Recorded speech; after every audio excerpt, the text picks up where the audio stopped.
Doctors garden channel में आपका स्वागत है। आज मैं आपको अपने मड़ुआ और दौना के कलेक्शन के बारे में बताऊंगा।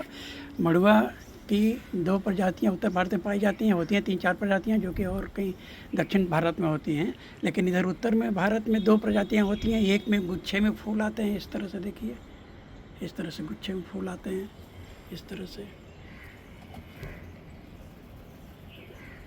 जिसको लौंग तुलसी कहते हैं। और दूसरा है मड़ुआ जिसमें कि सिंगल फूल आते हैं, और ये सिंगल फूल इस तरह से आते हैं जैसे तुलसी का फूल आता है, इस तरह से सिंगल फूल आते हैं। अभी फूलना शुरू किया है। ये सिंगल फूल होता है, 3-4 इंच तक हो जाता है लंबा, और इसमें सफ़ेद सफ़ेद फूल निकलते हैं इस तरह से।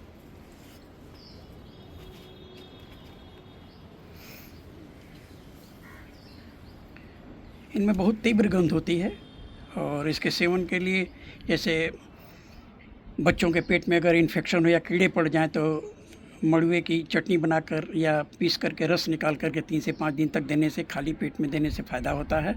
और सबसे बड़ा फ़ायदा है कि इसको माइग्रेन में इसको लेप लगाने से बहुत फ़ायदा होता है। पीस करके उसका लेप बना करके माइग्रेन में लगाने से फ़ायदा होता है। दूसरा है कि इसकी 4-4 बूंदें निकाल करके, पीस करके 4-4 बूंदें निकाल करके नाक में दोनों तरफ डालने से भी बहुत फ़ायदा होता है।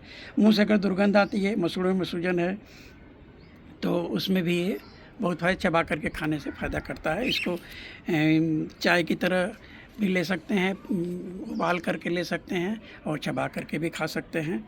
और ये बहुत ही डिटॉक्सिफाइंग है, और चूँकि तीव्र गंध होती है इसलिए इस कीड़े मकोड़े पास नहीं आते हैं, और एयर को, एटमॉस्फेयर को ही प्योरीफाई करता है।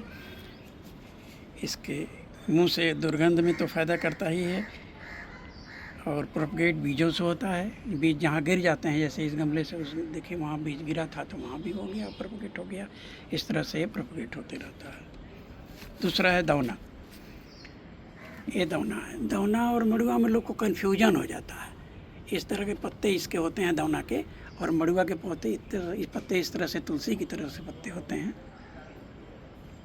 तो दौना का पत्ता और मड़ुआ के पत्ता में कोई कन्फ्यूजन नहीं होना चाहिए। दौना एंटीसेप्टिक है, एंटी डिप्रेसेंट है, और रिपेलेंट क्रीम में इसका इस्तेमाल होता है। और इसमें पेट में अल्सर में और पाचन की समस्याओं में फ़ायदा करता है। गर्भाशय के दर्द में आराम करता है, खून को साफ करता है।